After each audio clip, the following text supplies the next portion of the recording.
If Sandra Bullock is willing to get that Korean baby foreskin injected into her face for her beauty, ain't no reason why you shouldn't be coming over here to Stretch Rome to help yourself out with that mobility. Okay, let's talk about this facial that you're obsessed with. Well, it's this way in which It's foreskin from a Korean baby. Couldn't resist, mate. Hello y'all, it's the Autistic Christian here, and I'm over here at Stretch Rome, and I had something to say about them.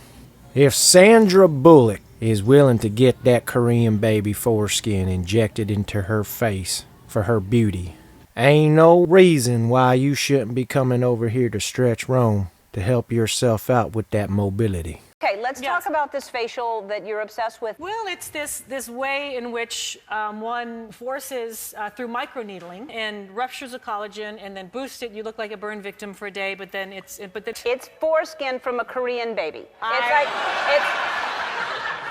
Any of y'all that have problems with mobility, y'all know how painful it is.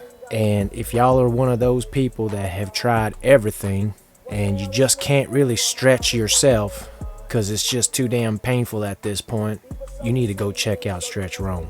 Stretch Rome has some amazing people there. You got Seth, Patrick, McCade. Those are the three staff over there at Stretch Rome. Seth is the manager, and you got McCade and Patrick. They're associates over there. They were all baseball players, y'all. Okay, they all played college level ball. I ain't talking about no high school ball. I'm talking about college ball. Patrick played for UGA. McCade, he played some like New York or something. He played for a university up north.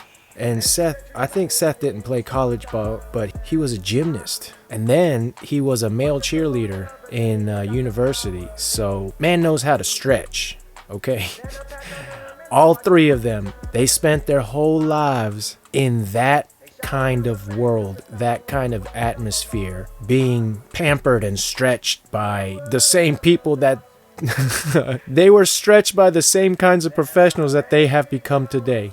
So if you are trying to gauge whether or not the professionals over at Stretch Rome, Seth, McCade, and Patrick, if you're trying to gauge on whether or not they are legit, credible, worthy, I can vouch for them. I can vouch for them because I spent 3 days with them. I got to hear their stories. I got to see them work. I got to converse with them. They don't all necessarily agree with everything that I say here on this channel, but that doesn't matter.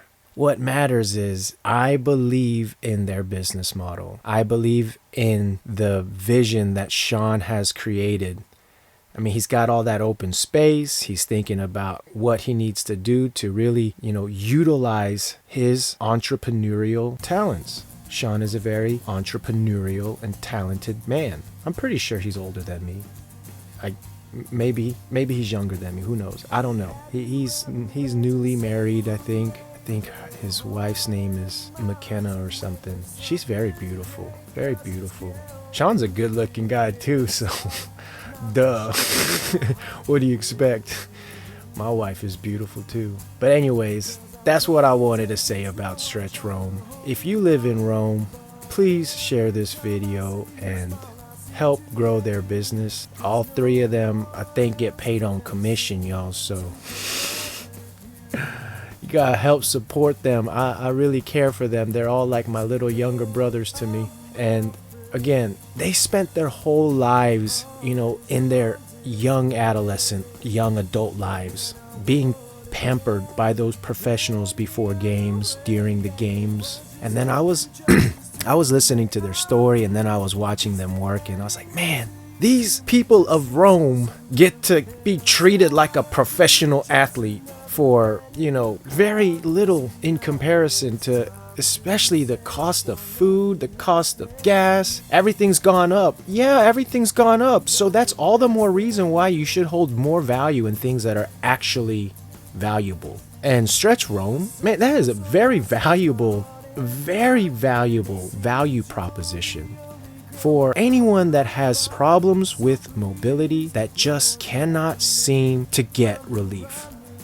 And I'm really hoping that Sean gets the Beamer, not just for his clients, but for his associates. I mean, when I think back at how Patrick and McCade would talk about the Beamer and how they felt during the Beamer, I mean, it's exactly what I wanted to do at CarOffer. I wanted to have Bruce, the CEO, buy 5 devices so we could put them in the office, so that way people could just keep constantly coming in and getting Beamer sessions all throughout the day, because we worked in an extremely high stress environment. It was literally like the Wolf of Wall Street.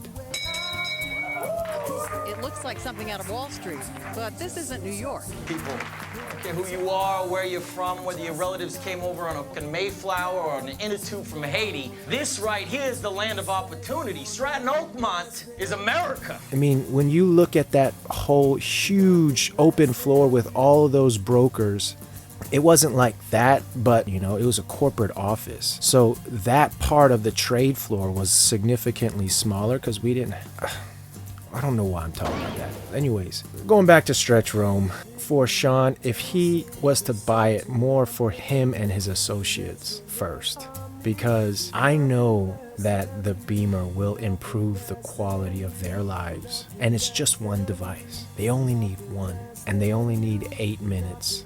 So when I looked at McCade, I really praise McCade. I like that man a lot. Every time I offered him a free Beamer session, he wanted to do it, but he restrained. Well, Patrick and Seth as well, they did too. But McCade, he would intentionally wait for his lunch break, and then he would get on the Beamer after he came back from lunch and then get his Beamer session.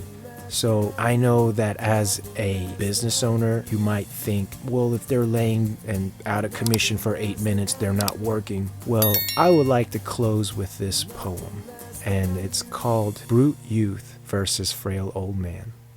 I hope you guys enjoy. Brute Youth versus Frail Old Man. Brute strength one day set out to say, I am the best around. Twice the size, he was a sight. A brave soul could not be found. But from the midst an old man blitzed and stood up to the task. He said, Young man, I'll take a stand. I hope you brought your axe. Laughed away like a castaway, the crowd began to scoff. But he wasn't fazed, for he had his ways. Though he looked it, he wasn't soft. As the crowd gathered round, they discovered a double tree. Shout so loud, he was so proud, they're all cheering on for me. First to sound the timber down will be the reigning champ. So let's begin and see who wins. Old man begins to cramp. Are you up for it, or do you forfeit? It ain't too late, old man. They threw their shame and joy his pain, but stretching was his plan. Way behind the old man finds youth has already began. There is no time in his mind. Sharpen axe is part 2 of the plan. From what they see, a mystery. What does the old man do? So behind, and yet he grinds. Worthy contender, is this true? Slow is smooth, and smooth is fast. The old man chomps away. The carefree youth knows not the truth, though it be clear as day. He takes a look, another break took. This old man can't keep up. Fatigue he hides, hurt not his pride, as youth slowly drains his cup. But as he sits, age has its wits. He does not sit in vain. Again he grinds his blade one time, and carries on all the same.